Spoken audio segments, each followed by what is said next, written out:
All right. What's going on, everybody? Ryan the Mighty Quinn here, the Cornerman _MMA, UFC 292. Well, potentially looks like it's sharing up as a great Bantamweight title fight between the champion Aljamain Sterling against the rising Sean O'Malley, ranked number 2 in the world. Um, I know that Sean has had some rather uh, controversial decisions of late. Although you got to give it to him, he's in every fight and every second. I was just watching some of those controversial decisions, um, and they're a lot closer than people give them credit. I'll say that much. Obviously, the UFC is going to push him. They are, as I spoke to numerous fighters on the roster. They're trying to hit that quote unquote demographic, and he speaks to the crowd. He speaks to the culture and where the world's at right now. So they're going to push Sean hard, and obviously, Velishvili not going to fight one of his best friends, so he's out of the picture. And there's a lot of other stuff to be figured out at bantamweight. I know Corey Sandhagen. So right now, it seems like the right time to give Sean O'Malley that title push that he's getting. Now, breaking it down, striking overall, I'm going to Aljo. It's funny, actually. I feel like Aljo actually is better at all three. I'm just gonna say it like that. I think Aljo is actually better at striking, grappling, and wrestling. But I don't see this as a clear cut win for Aljo. I'm sure I'm going to talk about that more on the Betting Bananas podcast fight week. Um, I think that Sean does a really good job of doing what he's good at and implementing it and capitalizing on small windows. Plain and simple. That's why Sean is always in these fights. Um, he's he's got a good way of just his timing, and within the timing just scoring after he scores once. He just keeps the volume up when he has to, and he's good at showing the judges he's doing shit, and that's where he's really strong at. um yeah, it's very rare that I give everything to one fighter, right? But it's kind of hard to see that otherwise here. I just think that overall, as far as the striking, um I just feel that it's a nod to Sterling. Um However, Sean he keeps that volume up. Now, all right. So, fight plan. If I am Sean, like I just said, I got to keep that volume up. I got to make sure I'm scoring. Aljo tends to, I don't want to say freeze, but he tends to just stop throwing strikes when he's timing. He's very good with imposing, looking threatening. However, he's either coming forward or even sometimes circling, and he's not throwing. That is where Sean needs to score, and that's where Sean is good at scoring. So that's why stylistically, I think this is a closer fight than people give it credit. I think that Sean's front kick that he uses and the spinning back kicks to the body are going to be gigantic, maybe even spinning back kicks to the face.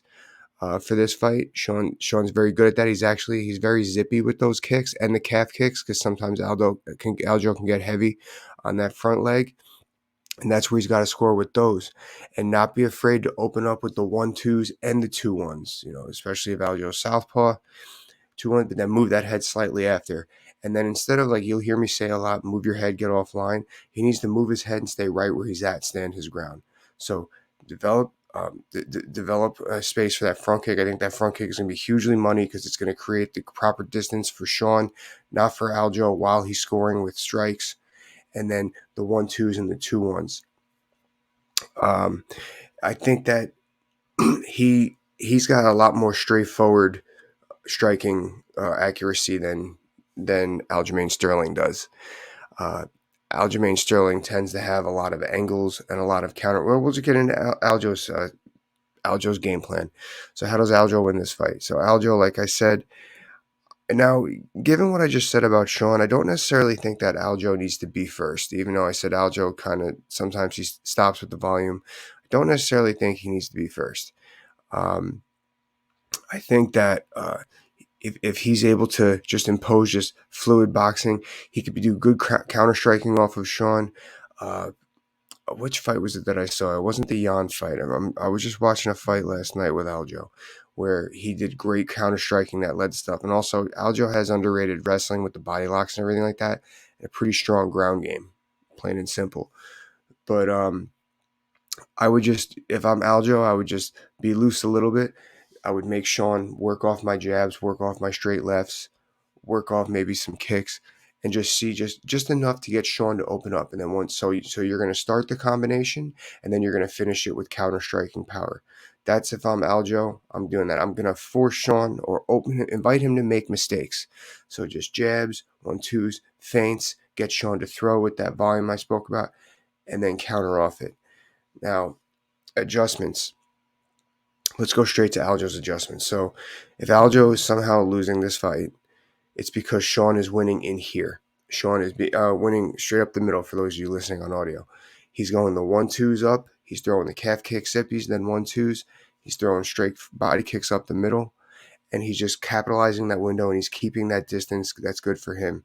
And Aljo isn't being able to adjust. So what does Aljo need to do? Aljo needs to get on that body lock, take this fight to the ground, and win there. I'm not saying submit. I'm not saying, but Aljo has really good control from what we've seen on the ground. He's able to avoid some funky leg locks as well. And Sean doesn't really seem like he's going to be that threatening for Aljo off his back anyway. So that's Aljo's adjustment. So if Sean's losing this fight, it's because he's losing the exchanges, plain and simple. So what does Sean need to do? He's going to need to throw a little more. Instead of those 1-2s, he's going to have to start adding some power after the fact.